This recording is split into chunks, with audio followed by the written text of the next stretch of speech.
Gjykata e lartë është përdorur publikisht, të paktën 3 herë vetëm brenda këtij viti, si koperturë makinacioneve të Sokol Sadushit. U përdor si koperturë falsifikimit që Sokol Sadushi i bëri votimit dhe procesverbalit të përzgjedhjes së kandidaturave për një postë në gjykatën kushtetuese. Emërtesë e gjykatës së lartë. Në atë rast, nga regjistrimet audio, kuptohej qartë që vendimi ishte marrë nga Sadushi, kurse antarët e komisionit teknik ishin thjesht zëdhënjes të tij.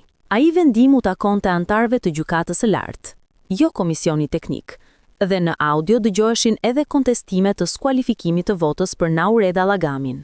Por, dokumentet e prodhuara nuk reflektonin vot kundër. Duhet bëhet e qartë që dokumentacionet, përfshirë procesverbalin e votimit të antarëve, janë dokumente që prodhohen më pas, pa kamera dhe pa audio. Antarët që aty për aty kontestuan vlerësimin si të pavlefshme të fletës, rrugës kanë ndërruar mendje, apo dokumentet nuk përmbajnë fare të dhëna për kontestimin e shpalljes së pavlefshme të asaj vote. Zonja Allagami e ka ankimuar vendimarrjen në gjykatën kushtetuese, por ky është hetim për spakun, e jo çështje administrative nga ato që Sadushi preferon t'i zgjidh në gjykatën kushtetuese.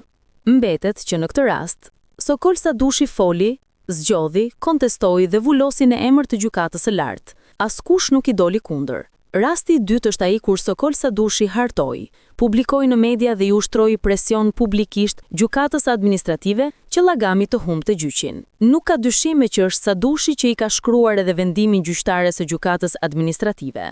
Ai vendim shkruan praktikisht që vendimi i Sadushit për skualifikimin e Allagamit është i paankimueshëm. Ka vendim të paankimueshëm? Apo nuk ka asnjë përveç atyre që shkruan Sadushi? Çështja shqyrtohet shumë shpejt në gjykatën kushtetuese dhe mbase atje Sadushi do të shkruajë ndryshe dhe e konsideron të ankimueshëm vetëm në gjykatën kushtetuese çdo letër që prodhon vet.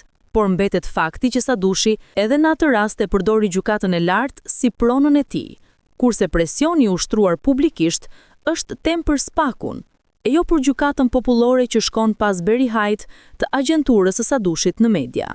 Rasti i tretë lidhet me prononcime të Sokol Sadushit mbi një projekt të një kodi të ri penal.